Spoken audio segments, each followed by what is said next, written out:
Oh, hey, YouTube didn't notice you there.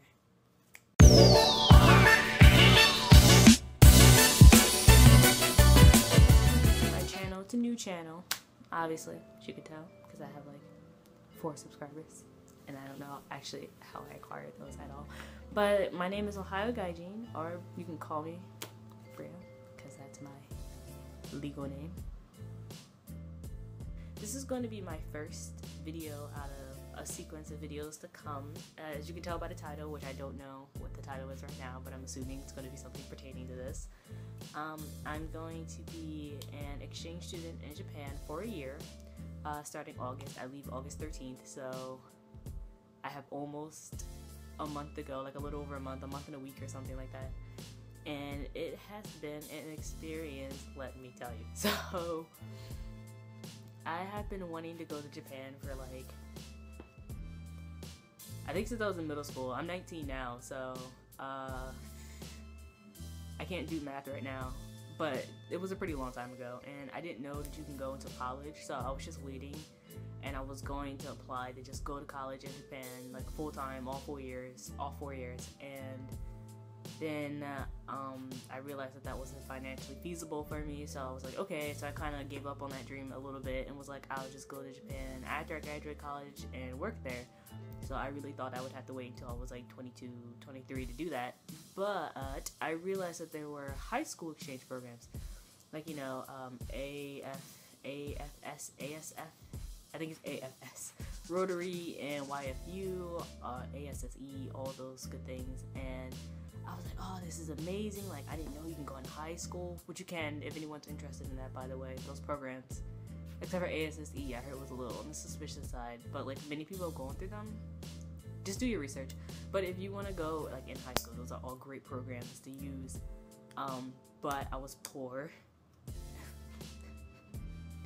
So I tried to go like literally through I think every organization I could, and I would send like my preliminary application, but I just couldn't afford to do it. And like in hindsight, I got a job eventually. I could have saved up and gone my senior year, but I didn't want to go my senior year.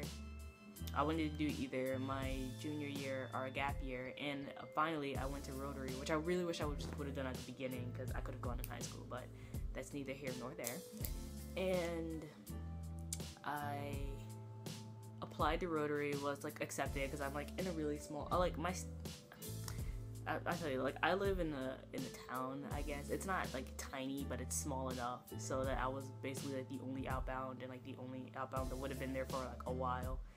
And they accepted me, but because it was my gap year, they were unsure if Japan was going to take me, because you had to be no older than like 18 in 6 months or something like that. But by the time I would have arrived on Japanese soil, I would have been like 18 in 7 months. So everyone was just kind of like, we don't know, they could be strict, they could be not strict, and I kind of didn't want to take that chance. And then, like, I really went through all of it. Like, I had a club that sponsored me, like, was basically accepted, was in contact with everyone, and was kind of at the point accepting that I may have to go do my second or third choices, which I think was like Taiwan, South Korea, in that order. But then I was just like, you know what, I kind of just want to go to college.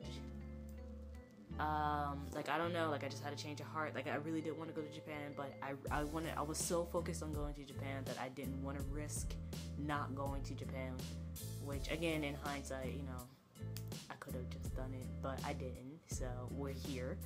And I got to college, and this is a really long-winded story, I'm sorry. I got to college, but it's good, and I was like, pretty much done on the idea of being exchanged into Japan. Like, I knew my college does a lot of exchange programs, like a lot, like, well, mostly study abroad programs, and they have a couple exchange programs, and like they're very, very big on it. I think probably like a third of our school like goes abroad, mostly like the winter session, sometime in their 4 or 5 years there.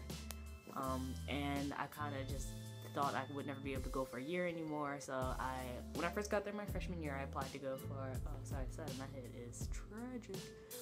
My hair is a mess, like my life, so what can you do?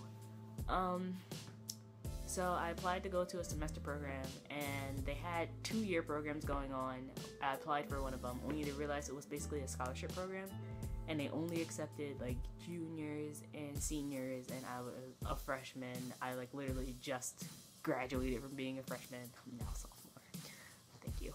But yeah, I was like way too young, and even though I skipped a lot of Japanese levels because I took Japanese all 4 years of high school, I was not anywhere near the level that they expected. So I had to drop out of that program. There was a second year program, but I wasn't looking to that either because they only accept like one student like out of the entire university. Like that's it. And I was like, oh, there's no way I'm gonna get accepted into that because I'm not like negative, but I try to be like a realistic person. So long story short, my stepmom was like, no, you know, you've always wanted to go for the year, go for it, I believe in you. And I was like, okay. So then I applied for it, and I waited months, because I applied really early, like shortly after application opened. I think I applied in like early September, and the interview, it wasn't that long, and the interview was in like mid-November.